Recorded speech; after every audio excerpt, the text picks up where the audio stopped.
do not believe this is part of a larger nexus. She is not part of a larger group or set of individuals. We believe that Genesse Moreno acted alone. Our top story now at 5, Houston police revealing new information on the woman they say opened fire inside Joel Osteen's Lakewood Church. They say Genesse Moreno entered the church with a 7-year-old boy armed with a .22 caliber rifle and immediately started firing. An off-duty Houston police officer and a Texas Alcoholic Beverage Commission agent shot back at her. Moreno was pronounced dead at the scene. The child who was with Moreno was shot in the head, and a 57-year-old man was shot in the leg. Police say they believe the motive was a family dispute and had nothing to do with the church. Meantime, church communities all across San Antonio are focused on bolstering security measures after this shooting. KENS 5 reporter Zach Briggs is live outside St. Gregory the Great Catholic Church on the northwest side with how local congregations are responding. Zach?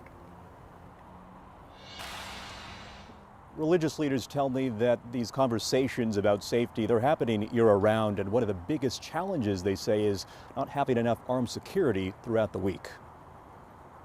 In our conversation here at Calvary, God's people have to be protected too.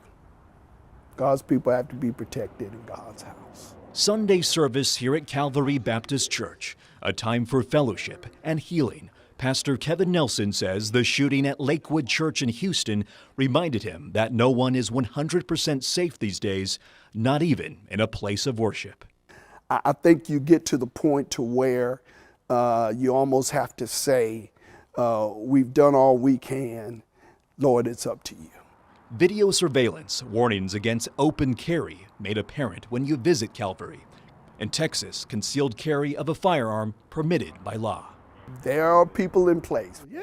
Nelson, who served many years in law enforcement, doing everything in his power to protect parishioners, which includes holding active shooter drills alongside the sheriff's office. My passion and concern really is for that smaller church that may not have resources. 43. Pastor John David De Leon with the City of God Worship Center says hiring armed guards isn't possible right now, but he stressed other measures are in place. The type of door that we got, the type of camera system. I believe that there's one person that is armed and is able to carry. De Leon prays for peace while continuing to work with communities and city-county law enforcement on ways to reduce violence across the board.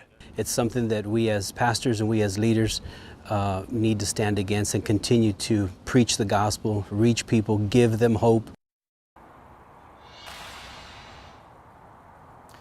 And the Archdiocese of San Antonio spokesman sent us a statement in response to our questions about what they're doing to bolster security measures at the parishes here in town. And they said the safety of parishioners and personnel in our churches is of paramount importance for the Archdiocese of San Antonio. Security measures at our parishes and facilities are regularly evaluated and reviewed for any enhancements or improvements necessary. And you can imagine that these conversations amongst churches all across the Alamo City, they're going to be continuing with city and county leaders as a result of what happened on Sunday in Houston. For now, we're live in the Northwest Side. Zach Briggs, KENS 5.